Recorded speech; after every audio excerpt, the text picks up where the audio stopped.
Hey folks, welcome back to the Rockin' Sea Homestead. It is project getting done time. But to do that, we need a bigger piece of equipment, so we've decided to look for a tractor. But the problem is, what tractor is best for us? As you can tell, we got a ton of them we're looking at. What's best for us? What's best for the homestead? I think the first thing we got to look at is what kind of projects do we need? All right, projects. This is why we need the tractor. We have a ton of projects that we got to do in the next year here to get ready. So one of the big projects is dirt work. One of the reasons why we need a front end loader. You see we have a big dirt pile there that we need to put some around our storm shelter and make sure that's all correct. We've got a lot of landscaping and smoothing of contouring of the land to make sure it's right.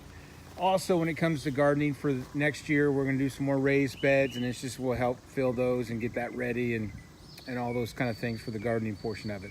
And then as you can see, we do have a ton of gravel with our driveway. It gets a little messed up when it rains or those type of situations where people drive on it, and we just need to make sure it's nice and smooth so when we're driving our cars down. So that's one of the things we got to do. And then as you can see, as we've panned over, there is a ton of mowing to get done. So mowing's important. We have 2 acres to mow. So that, and it's not the easiest terrain to get around, so a big tractor is really what we need. So there's a couple more other projects we have. One is our compost pile that we have over here.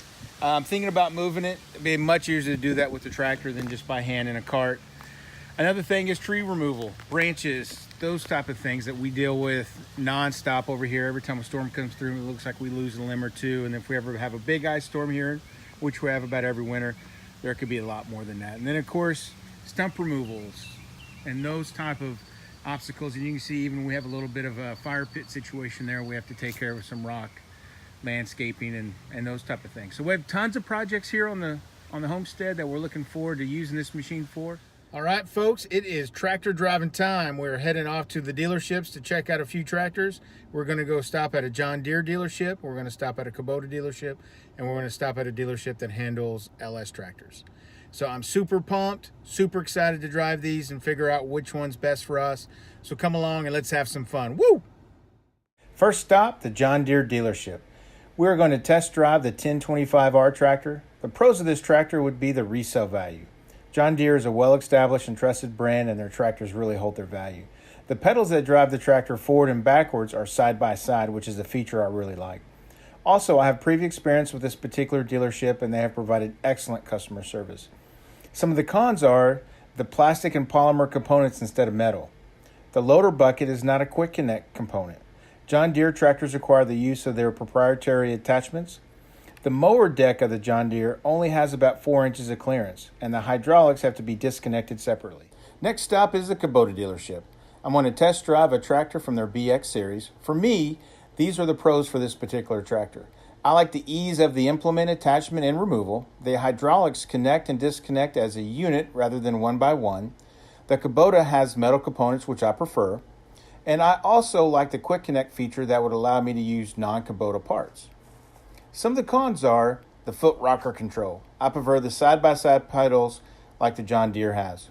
Also, this would be a new dealership for me, so there's a little bit of an unknown as far as customer service and reputation go. Not to mention, it's OSU orange. Boomer sooner.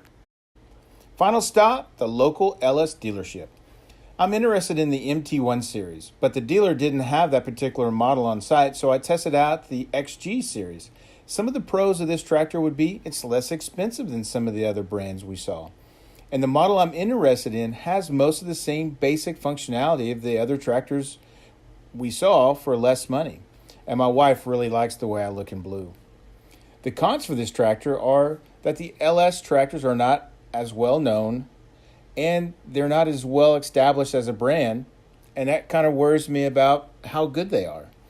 The dealership is the farthest away from our house, so it'd be further for us to haul the tractor if it's needed for service or repair. All right, we just got back to the homestead after looking at all the tractors. Wow, did we have a good time looking at them. You know, after driving all of them, still don't know which one we're going to get, but I think we are going to stick with those 3 models, those 3 manufacturers. Those dealerships are fairly close to where we live. There are many other dealers, many other manufacturers out there. They're that are really close to where we are, and we just don't want to drive and have to go a long ways for parts and services and those type of things. And we'd like to deal with somebody here local if we could. All right, so you've seen the projects we need to do. You've heard the pros and cons while we're doing our test drive. Now we want to hear from you. What do you think we should get? Leave some comments down below. We'd love to hear from you. And of course, stay tuned. We're going to do a reveal of which one we pick coming out soon. And again, like our channel, please. If you haven't already, hit the subscribe button with the notification bell so you know next time we upload a video. And again, thanks for coming back to the Rockin' Sea Homestead. We'll catch you next time.